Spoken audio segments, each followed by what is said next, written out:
Otro tema importante con respecto al razonamiento verbal, tiene que ver mucho con la sinonimia. La sinonimia es una parte de nuestro léxico que lo entendemos y lo utilizamos muy a menudo dentro de nuestra comunicación verbal. De hecho, en taller uno tenemos ahí un tema que se llama léxico y semántica, donde ustedes estudiaron y entendieron lo que era la sinonimia, la antonimia, los palíndromos, las homófonas, las homónimas y todo el grupo de palabras que podemos encontrar dentro de nuestro habla castellano, que prácticamente tiene una flexibilidad bastante este, locochona, porque creo que es de las lenguas, para mi entender, creo que es una de las lenguas que tiene bastantes palabras, y que para cada cosa tenemos una palabra que tiene que ver con una cosa, ¿no? O sea, es cosa, palabra. Entonces, la dinámica de nuestra flexibilidad de nuestro lenguaje es bastante sutil. Y dentro de esa sutilidad que tiene nuestro lenguaje, vamos a encontrar en este léxico del cual hablábamos, pues los sinónimos. Los sinónimos no son otra cosa sino una coincidencia de significado que se van a ir desarrollando dentro de nuestras palabras, ¿no? Porque dentro de nuestro contexto lingüístico, pues cada palabra tiene una significación de acuerdo a su momento de desarrollo y de pronunciación. Por esa parte podemos entender que hay una diferencia de escritura. A diferencia de otras palabras como las homófonas o las homónimas, en el caso de la sinonimia tendrá una diferencia de estructura morfológica dentro de la contextualización de las palabras. Por eso es importante que cuando nosotros utilicemos sinonimia dentro de un contexto lingüístico, dentro de una palabra, dentro de un discurso, o dentro de lo que nosotros queramos comunicar como un mensaje verbal, es importante entender que la sinonimia lo que va a hacer es analizar las palabras para poderlas relacionar con respecto a lo que se quiere explicar.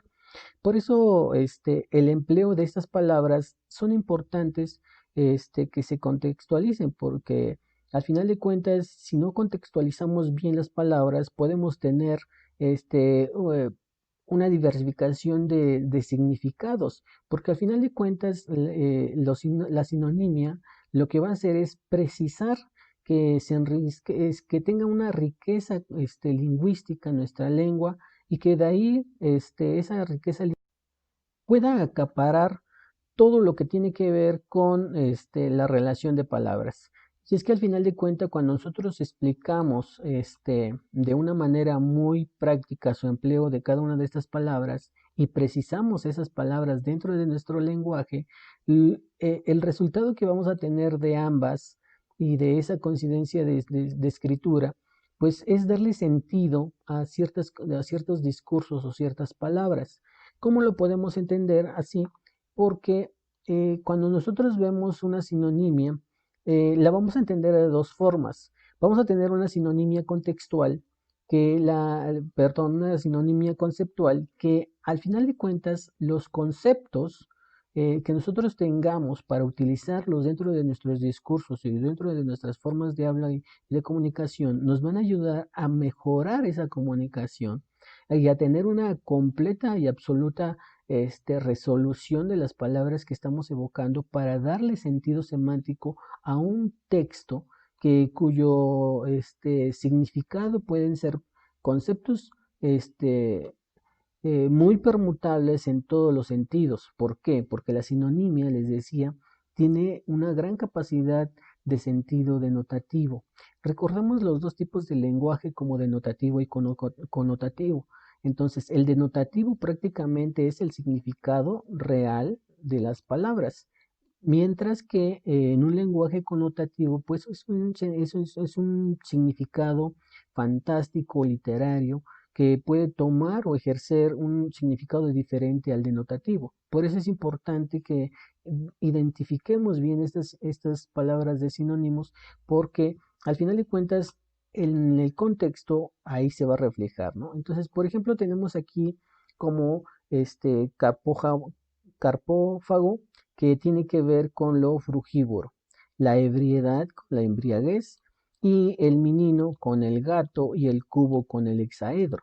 Y es que ahí entendemos que, por ejemplo, aquí en esta forma más peculiar de decir menino, es un sinónimo de un gato, ¿no? En muchas partes del mundo o partes de México se les dicen meninos, pero aquí la parte más peculiar es este gato, ¿no?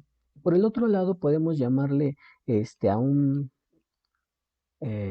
cubo, este, que es prácticamente una figura geométrica con cubierto de todos sus lados, pero realmente el nombre concreto puede ser hexaedro. Entonces, cuando tenemos esta relación este, de palabras, a lo mejor podemos hablar de un hexaedro en unos términos contextuales matemáticos, mientras que en un aspecto un poquito más coloquial, ¿no? Podemos utilizar cubo en un aspecto más coloquial, este, y en el caso del hexaedro, al referirnos con la palabra del hexaedro, pues nos referimos más a un aspecto matemático, ¿no? Entonces, la contextualización de los conceptos sinónimos, de los sinónimos, pues tiene que ver mucho con la forma en la que quién lo pronuncia, cómo lo pronuncia y en qué contexto lo pronuncia. Eh, por eso, de eso hablábamos en la parte de la comprensión verbal, ¿no? Cómo entendemos el contexto y el sentido lingüístico que se está manejando dentro de. Y esto prácticamente pues sería lo que tiene que ver con la sinonimia conceptual. Eh, Vamos a tener otro tipo de sinonimia, que es la sinonimia contextual, que es la que referí hace un rato con respecto a identificar cómo se mueven las palabras o dentro de los sinónimos, cómo se mueven dentro de los contextos, ¿no? Por eso les decía hace un rato con respecto al cubo y al hexaedro. Decimos cubo en un aspecto muy coloquial, al referirnos, no sé, a una caja, a algo, ¿no? Muy cotidiano, pero hexaedro, pues prácticamente lo utilizan los matemáticos, quien estudia matemáticas, pero al final de cuentas se están refiriendo a lo mismo, ¿no? Hay una, referencia a una cuestión referencial al mismo objeto, o a la misma figura, o al mismo, a la misma cosa, ¿no? Y entonces, cuando nosotros tenemos esta sinonimia contextual, pues es importante que nos enfoquemos a ver qué palabra estamos utilizando y en qué contexto y en qué momento, porque eso va a depender la sinonimia contextual. Por ejemplo, dice, voy hacia el Cusco. Es similar a ¿no? Al Cusco. Dice, él expresó su opinión. Es similar también a él expresó su creencia o él vuela hacia el Cusco. Entonces, cuando tenemos esta relación de palabras en cuanto a una oración, pues nos vamos a dar cuenta de que el entendimiento de contextualización de las palabras es importante. Y es importante, por ejemplo, para nuestra lengua, ¿no? Que hablamos, México es considerado un país alburero en su máxima expresión, ¿no? Siempre el mexicano está hablando en un doble sentido y qué no entender de ese doble sentido cuando lo contextualiza, cuando esas palabras que utilizamos las contextualizamos y les damos un sentido diferente.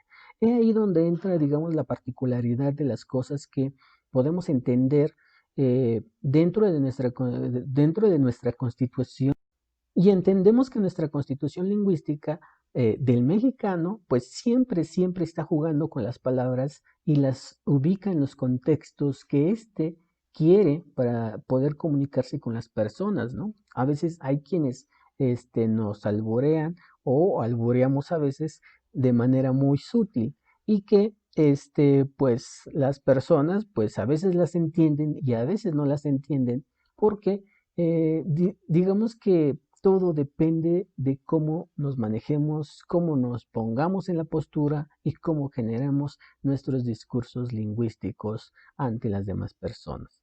Pero, por ejemplo, en el texto también existe, digamos, esta sinonimia contextual que se genera en un vínculo del sentido común de los contextos y de las personas que están desarrollando ese conocimiento o reproduciendo esas palabras en su cuestión verbal.